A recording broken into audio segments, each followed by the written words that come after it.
হরে কৃষ্ণ। শ্রী শ্রী গোপালজিউর চ্যানেলে সম্পূর্ণ নিরামিষ পটল দোলমা রান্নার পদ্ধতি নিয়ে এসে গেছি।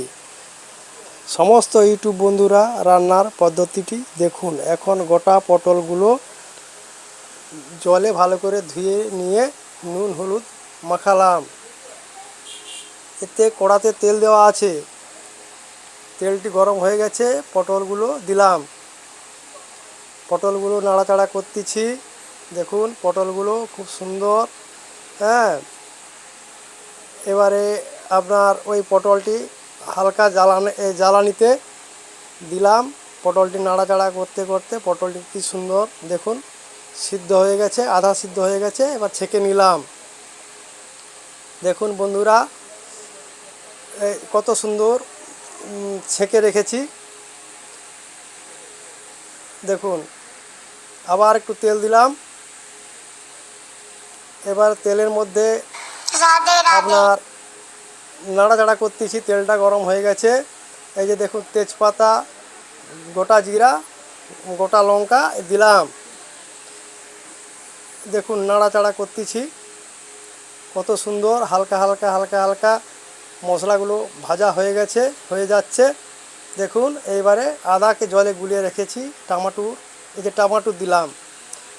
টমাটো নাড়াচাড়া করতেছি। কেন আদাটাকে জলে দিলাম? আদাটা অল্প তো তেল, ওই তেলটাতে আদা দিয়ে দিলে ফেটে গোটা গায়ে পড়ে যাবে, তাই বাটিতে আদা জল দিয়ে গুলিয়ে রেখেছি, এই দিলাম। দেখুন নাড়াচাড়া করতেছি। জ্বালনটা একটু বেশি হয়ে গেছে আমার, কাঠের জ্বালন তো। দেখুন এইবারে সামান্য পরিমাণ 1 চা চামচ লঙ্কা গুঁড়ি দেখুন দিচ্ছি বন্ধুরা। দেখুন এই যে দেখুন 1 চামচ দিলাম, দিয়ে একটু নাড়াচাড়া করব। এখন দেখুন নাড়াচাড়া করছি, নাড়াচাড়া করতে করতে কি সুন্দর গোলাপি রং এসে যাচ্ছে বন্ধুরা। দেখুন বন্ধুরা এবারে সামান্য পরিমাণ একটু হলুদ দেব। এই যে হলুদ দিলাম, দিয়ে একটু নাড়াচাড়া করলাম।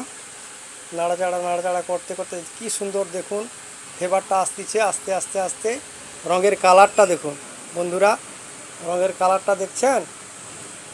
এবারে দেখুন একটু জল দিলাম, মশলাগুলো একটু হালকা যাতে ভালোভাবে ভাজা হয়ে যায়। দেখুন নাড়াচাড়া